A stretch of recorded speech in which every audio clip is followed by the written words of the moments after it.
Përshëndetje miq, mirë se ritakojmë sërish në Kjo është koha, do të jemi sërish së bashku në këto minuta në vijim për të folur mbi atë që është thelbi i besimit. Do të flasim për tauhidin, është një koncept në fenë islame që nuk kupton njëshmërinë, pra se si besimtarët e adhurojnë Zotin një të vetëm dhe se si kjo i largon nga çdo lloj bestytnie, nga çdo lloj ndërmjetësimi, çdo lloj ortakërie në besim. Dhe pothuajse në çdo faqe Kurani përmendet rëndësia e kësaj njëshmërisë dhe rreziku i dhujtarisë. Për mënyrë të vazhdueshme Kurani e përsërit duke treguar se ky është thelbi i besimit. Por çfarë do të thotë tauhid? Çfarë do të thotë njëshmëri? Përse ka qenë rëndësishme? Si duhet lidhet besimtari me këtë koncept të njëshmërisë dhe se si duhet distancohet nga çdo lloj errësire e bestytnive të cilat mundohen që njeriu ta mbajnë në prangat e ankthit dhe të frikës. Për gjitha këto do na flasi miftiu i qytetit Vlorës, Hoxh Ardit Hoxhallaku. I nderuar, mirë se vini. Mirë se u gjeta dhe faleminderit për ftesën. Deri rastin t'ju uroj muajin e Ramazanit, një muaj të begat, të lehtë në agjerim dhe me adhurime të pranuara. Faleminderit shumë, Zoti shpëleft për prezencën dhe për rrugtimin tuaj këtu. Ndërkohë, nëse nisim nga fillimi, çfarë do të thot koncepti i tauhidit për një besimtar? Pra, përse është ky thelbi dhe kryetema e Kuranit? Atëherë, qëllimi i krijimit të njeriu në fakt është që të kuptoj kush është Zoti i tij dhe kush është vetja e tij.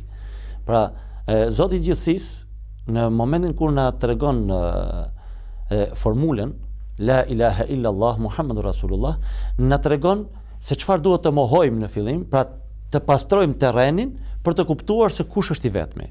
Si përkthehet konkretisht kjo? La ilaha, nuk ka Zot tjetër.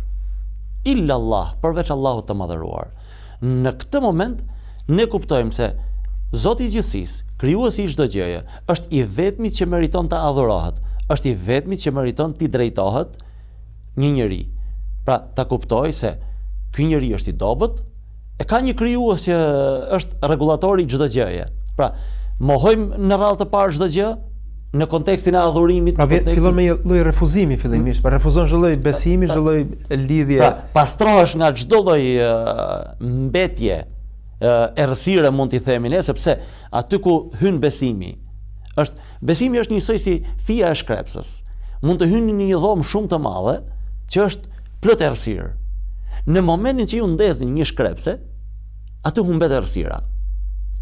Besimi në zemrën e njeriu është njësoj si kjo shkreps, pra e ndeze me La ilaha illallah Muhammadur Rasulullah, e dëshmove, por që kjo pastaj kërkon atë vazhdimsinë e saj që ta mash të ndezur, ta zmallosh të dritë sepse duhet ta ndriçosh komplet atë. Pra jetën e njeriu për ta ndriçuar duhet ta mbash. Pikrisht këtu fillon ai dallimi i të shprehurit La ilaha illallah dhe i të jetuarit La ilaha illallah Muhammadur Rasulullah. Sepse besimtari nuk mjaftohet me unë e thash shahadetin, La ilaha illallah Muhammadur Rasulullah dhe kaq mjafton. Jo, kjo është çelësi për të hyrë në botën e njësimit. Dhe bota e njësimit pastaj ka rregullat e veta për të cilat do të flasim më tutje. Pra, njeriu i ka dhënë Allahu i madhëruar mendjen njeriut për të kuptuar që ka një krijues. Pra, në lidhje me besimin e duhur është edhe aspekti racional i rëndësishëm për të kuptuar se çdo lloj bestytnie, çdo lloj supersticioni është edhe jo racional, është edhe jo i drejtë. Pra, një qenie kaq fisnike shpesh bëhet, po themi, pre e prangave të një mace të zezë, apo të një pasqyre, apo të grushti sheqer, apo ku diun, apo varreve të vendeve të ndryshme, apo shenjave, apo gurëve e gjëra tjera. Pra, mjafton një minimum arsyetimi për të kuptuar se këto nuk mund të orientojnë jetën e njeriu. Prap tek Ibrahimi alayhis salam të ndalojmë bisedat që bën me tjatin e tij. Çfarë i thot Ibrahimi alayhis salam? Ai ishte zdrukthar i atit i tij. Pra, prodhonte idhuj. I thot, ju adhuroni këto që as nuk kanë as dëm as dobi, dhe në momentin kur ai i shkatron të gjitha, më të madhin e lën në këmbë dhe thot, po shkoni pyetni të madhin, thot. Ai do i ketë pasi natë se ju jeni drejtuar edhe këtyre, se jeni drejtuar vetëm atij, dhe mund të ketë prish. Çfarë i thanë ata? Po ky është i Zotit lëviz për vete. Pse duhet i prish këta? Atëherë çfarë tha? Këta nuk janë zota, përderisa nuk janë të zot të kenë dobi as në veten e tyre, po as tek ju, as dëm, as dobi. Pra, çdo gjë sheqeri, kripa, mielli, peri, macja e zezë, macja e bardhë dhe ku ta di unë, të gjitha këto. Është një periudhë që njerëzit lidhin edhe disa varse. Jemi në kohën e asaj, më duket, verorët që pra, të gjitha këto janë në fakt brenda asaj errësirës së shpirtit që ka njeriu që akoma nuk ka arritë të dalë. Pra bie në kundërshtim me besimin e duhur. Po, patjetër, bie në kundërshtim sepse në njërin anë se kemi edhe nga ato besimtarë të cilët ndoshta pa e kuptuar mirë rëndësinë e kësaj, thonë ti bëj qefin dikujt apo të marr pjesë tani në këtë festën e verës dhe le ta vëm, s'ka problem. Pra, nuk e vën me qëllimin që unë i besoj, por që nuk është aty ku duhet i vendosur, pra nuk është shumë i kthjellët në mendjen e tij që kjo e cenon besimin. Kjo e cenon. Si e cenon? Ne kur ecim rrugës, fillon të bjerë shi, pika e parë e shiut në xham, nëse është me balt, ne nuk presim që i gjithë xhami të bëhet me balt, pastaj ta pastrojmë me fsherset e tij. Jo. Çfarë bëjmë? I ndezim fsherset, mundësisht shtypim edhe ujin që ta pastrojnë pa u bërë shumë pis. Pra pastrojmë çdo lloj papastërtie, kështu do të jetë. Vogël apo e madh? Atëherë, edhe në besim, në momentin që ka një njoll sa do të vogël, ti duhet ta pastrosh në mënyrë që mos bëhet e dyta, e treta. Dhe këto gjërat që duken në pamje të vogla, janë pikërisht këto pikat e baltës që fillojnë të ndyjnë atë dlirësinë, pastërtinë e besimit. Ndërkohë besimi është dhe një koncept konkret në fenë islame, por nuk është thjesht një abstraksion ose thjesht një ndjenjë. Pra besimi ka disa shtylla, ka disa kushte, ka disa themele mbi të cilën qëndron dhe mbi të cilën ngrihet. Cilat janë ato themelet kryesore të besimit të drejtë islam? Në lidhje me këtë, edhe Kurani famlart në shumë vende na tregon, por kemi hadithin ku Xhebraili alayhis salam në bashkëbisedim me pejgamberin sallallahu alaihi wasallam i tregon, ku i thotë duhet të besosh në Zotin e gjithësisë, në pejgamberët, në librat, në melekët, në kaderin, pra në të mirën dhe në të keqen që është caktimi i Zotit. Janë shtyllat dhe në ditën e ahiretit. Janë shtyllat të cilat pa këto nuk mund të ekzistojnë ndërtesa e besimit. Pra, këto janë shtyllat sepse siç e thatë edhe ju, besimi është diçka konkrete. Nuk është vetëm thjesht i mohova të gjitha këto dhe unë thash Zoti është një, kemi shumë nga ata njerëz që thonë unë i besoj Zotit, mjafton kaq, por kur vjen puna për të rregullat e tjera atëherë thotë jo, nuk hyj ajo pjesë, unë thjesht i besoj Zotit. Atëherë se kemi plotësuar besimin e jo, patjetër, sepse ne duhet i besojmë pejgamberëve. Pra, Zoti është ai që tham në fillim e besove. Dhe kryesisht këtë e aprovojnë shumica e njerëzve. Pra, thuhet se në botë gati 93% e njerëzve besojnë tek Zoti, tek fuqia e mbinatyrshme. Po ndërkohë pothuajse shumë prej tyre ngjerin në klasë tek ato kushtet e tjera. Tek kushtet, pra, duhet të besojnë të gjithë pejgamberët. Pra Zoti ka dërguar profet, ka dërguar pejgamber për ta përcjellë mesazhin. Në ajetet e fundit të surës Bekare, si na thot Allahu i Madhëruar, la nufarriqu baina ahadin min rusuli. Nuk ka asnjë, pra, nuk bën dallim mes pejgamberëve, nuk i ndan pejgamberët. Ne i besojmë nga pejgamberi i parë, që është edhe njeriu i parë, Ademi alayhis salam, dhe deri tek Muhamedi sallallahu alaihi wasallam, ata që janë përmendur në Kur'an, edhe ata që nuk janë përmendur. Pra, ne i besojmë të gjithë pa dallim. Në momentin që një person thotë e besoj Zotin, edhe pejgamberët i besoj, edhe librat i besoj, edhe melekët i besoj, po të kjo çështja e kaderit nuk ma merr mendja, nuk mushet mendja që çdo gjë është e shkruar apo çdo gjë është e caktuar prej Zotit, e për ahiretin pastaj kush e ka parë, thot ai. Atëherë këtu kuptojmë që dikush thjesht e ka besuar se ka dëshirë ta besojë si Zot, por nuk do rregullat. Dhe dikush tjetër i plotson të gjitha këto kushte për të qenë aty ku duhet, siç thot Allahu në surën Wal Asri, innal insana lafi khusr, njeriu është në një humbje totale. Illa alladhina amanu, përveç atyre të cilët kanë besuar, wa amilus salihati, dhe bëjnë veprat e mira. Pra, nëse këtë besimin nuk e kthejnë në vepra, dhe veprat duhet bëhen sipas rregullave. Nga ky ajet kuranor ka dietar që e lidhin direkt. Pra, illa alladhina amanu wa amilu salihati, këtë e lidhin me ikra bismi rabbika alladhi khalaq. Pse? Sepse një besimtar që të bëj veprat e mira, një herë radhë parë duhet të lexoj kush janë veprat e mira. Pra duhet të zbatoj ajetin e parë kuranor. Ikra bismi rabbikal ladhi khalaq. Një besimtar që lexon, që studion, e din kush është e mira dhe kush është e keqja dhe e vën në vepra atë. Ndërkohë mund të gjejmë njerëz që agjerojnë gjithë muajin e Ramazanit, një sakrificë e madhe, mirë po siç thatë, kur vjen puna tek llogaria e madhe para Zotit, tek bota tjetër, e mohon kategorikisht. A do thotë se ky person nuk e ka plotësuar besimin e tij dhe në një farë mënyrë dhe veprat plot sakrificë ndoshta nuk kanë peshën dhe vlerën e duhur tek Zoti. Në momentin që e mohon, na vjen keq kur e themi, por nuk ka plotësuar kushtet për të qenë në titullin besimtar. Në momentin që e mohon, nëse e beson dhe nuk e zbaton, ai futet tek pjesa e gjunaqarëve, që është midis tij dhe Zotit të gjithësisë. Por në momentin që e mohon diçka, atëherë kjo ka të bëjë me çështjen e besimit, ku është problematik në atë që duhet besuar. Mund të agjeroj, dhe ne i lutemi Zotit që ai agjerim t'ia zbuz zemrën dhe të kthjellohet në mendjen e tij, që pa kaluar Ramazani mirë, ta kuptoj se duhet ta besoj edhe atë llogarinë e madhe që duhet t'japim, në mënyrë që dalë me Ramazan të plotësuar. Ndoshta një ditë mund ta agjeroj me atë besim, por Allahu mund t'ia quajë sikur ka agjeruar tërë jetën. Por çështja e besimit është shumë delikate. Pra, o beson ose nuk beson, dhe për të besuar duhet i plotësosh të gjitha kushtet. Ndërkohë, ju thatë se ne i besojmë të gjithë profetët, dhe kryefjala e profetit Muhammed alayhis salam ka qenë pikërisht të adhurohet Zoti një vetëm, duke mos patur asnjë lloj ndërmjetësimi, asnjë lloj lutje tjetër si ndërmjetëse.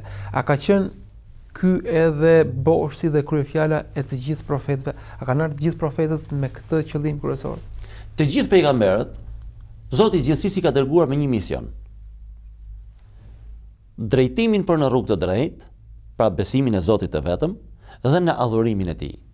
Kemi shembuj nga Nuhi alayhis salam, nga Ismaili alayhis salam, Ibrahimi alayhis salam, të gjithë profetët. Në Kur'an mund të përmenden shumë pejgamber ku i thojnë popullit të tyre: o populli im, adhuroni Zotin e gjithësisë dhe largohuni prej çdo lloj gjëje tjetër që i bën ortak atij. Të gjithë pejgamberët, ata mund të kenë një dallim, ndoshta në jetën e përditshme dhe në mënyrën se si ata kanë krijuar marrëdhëniet njerëzore, por në boshtin e besimit ata kanë qenë të gjithë në një vijë, sepse nëse do ndryshonte sadopak kjo vijë, atëherë do të bindet sikur kjo nuk është në rregull. E pejgamberët janë të Zotit. Nëse do ndryshonte boshti i Zotit të gjithësisë, atëherë këtu fillon e lind dyshimi. Por ky bosh nuk ka lëvizur asnjëherë.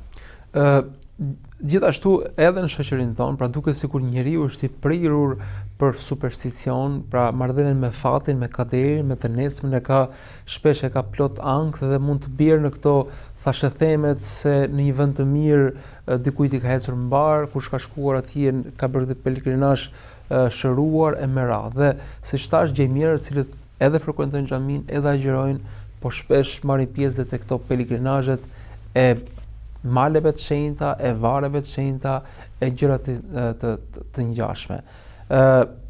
Çfarë do thonit për këtë besim që paralelisht edhe refuzon tauhidin? Atëherë, në fakt janë ato boshtëqet që ka shpirti dhe njeriu kërkon një zgjidhje.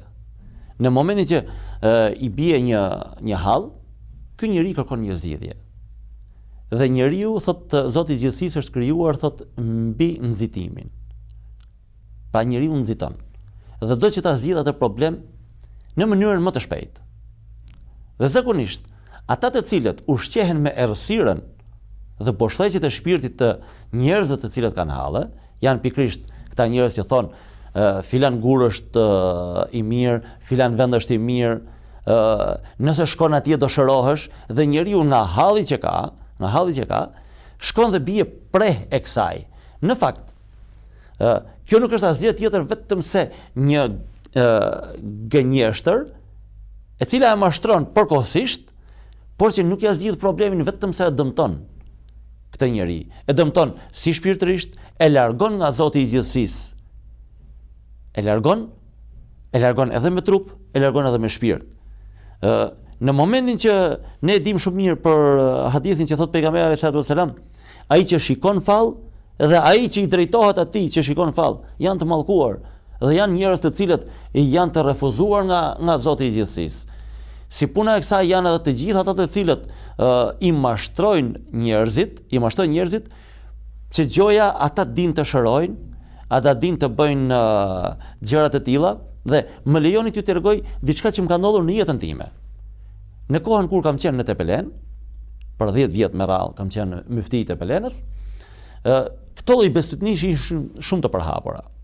Dhe 2 vitet e para, lufta më e madhe imja ka qenë të paktën te xhamia mos të ndiznin qiri, vinin njerëzit dhe puthnin murin e xhamisë.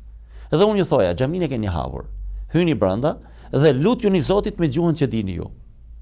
Shqip, nuk din shqip, greqisht, gjermanisht, me gjuhën tuaj lutjuni Zotit. Por muret mos i puthni. Dhe njeriu që nuk është i mbushur me besim, nuk është i vetëdijshëm me besim, bie prehe kësaj. Mund të më thoni mua një njeri që i fal 5 vaktet i vetëdijshëm, që mund të thot kam qenë në malin e Tomorit dhe më shëruar mamaja? Nuk e thot. Asnjë besimtar i fesë katolike apo i ortodoksës, nëse është, do të thënë, i vetëdijshëm për atë që beson, nuk tenton të shkojë diku që ky gur mua më shëron. Pse? Sepse e din shumë mirë që ka disa gjëra. Ne në Islam me anë të Kuranit këndojmë për të kaluar disa gjëra që mund t'i shërojë Allahu i madhëruar nëpërmjet këndimit të Kuranit. Por gjëja e parë që i thon hoxhallarët, të cilët janë të vetëdijshëm, personi i thon, "Ke qenë në spital?" Pra, i ki bërë analizat, i kanë bërë. Të ka dalë ndonjë smundje? Nëse i ka dalë ndonjë smundje për në spital, nuk ka çfarë të bëjë te hoxha. Dhe ky është ai problemi që pas 90-s ne patëm një fush bosh.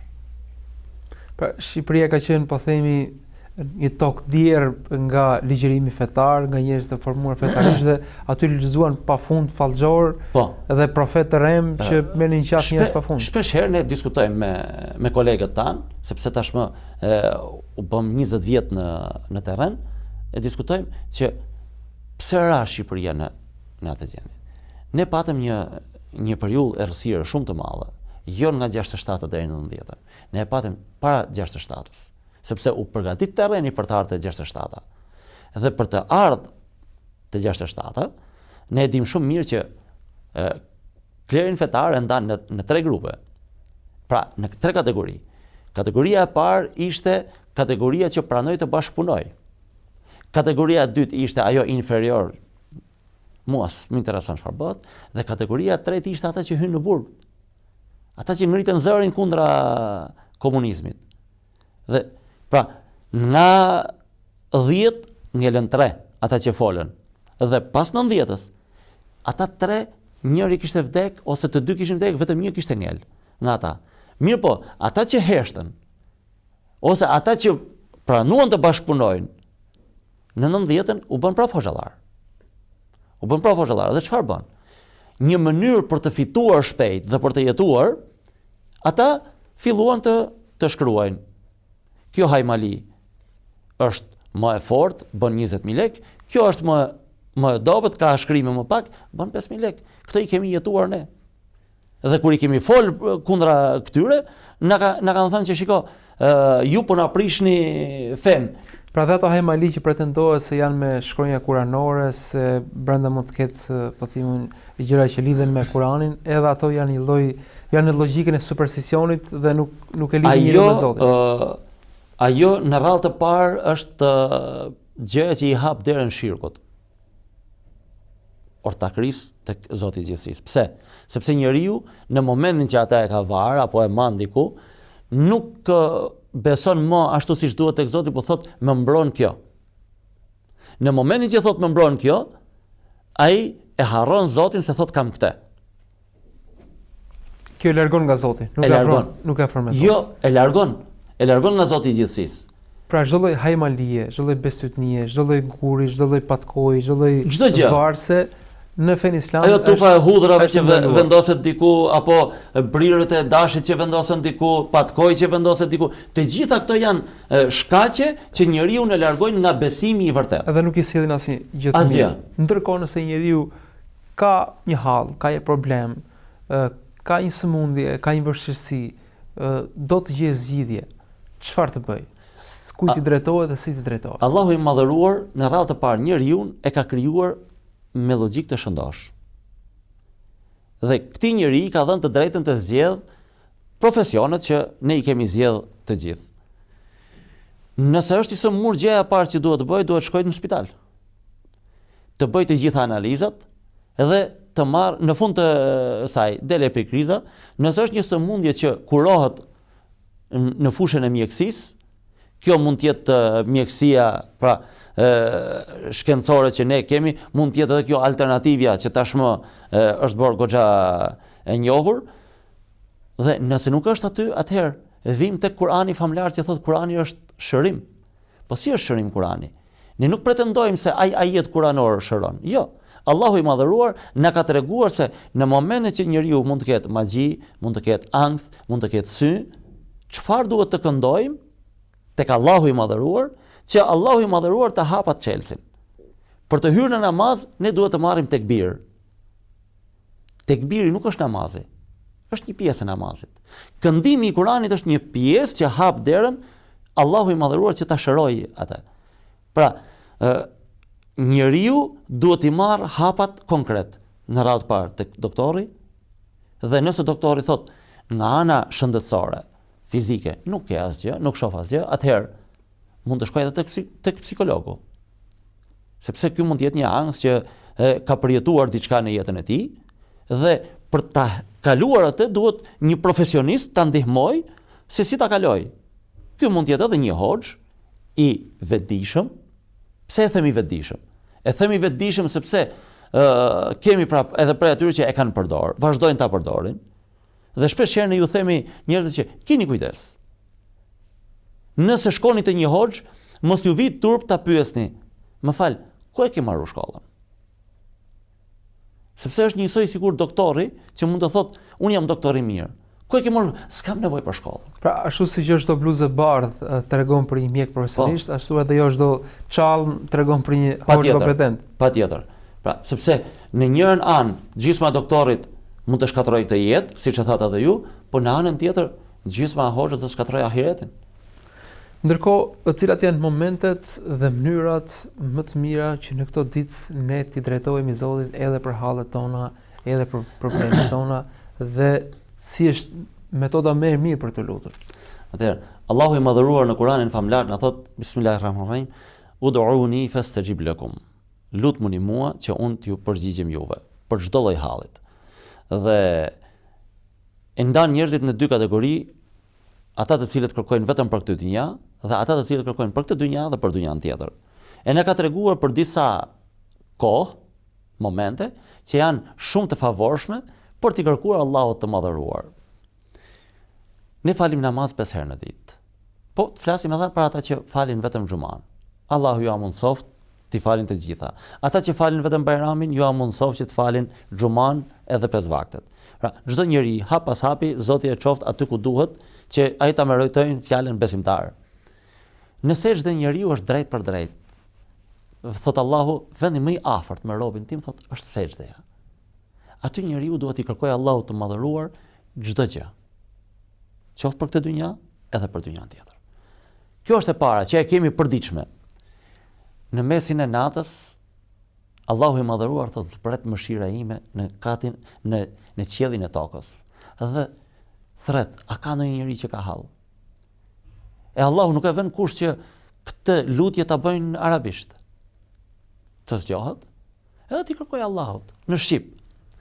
Dhe gjatë muajit Ramazanit që jemi tashmë drejt 10 ditësh të fundit, hym në 10 ditën e fundit, është gjëja më e bukur që njeriu t'i lutet Allahut të madhëruar me niyetin se sonte është nata e Kadrit. Çdo natë.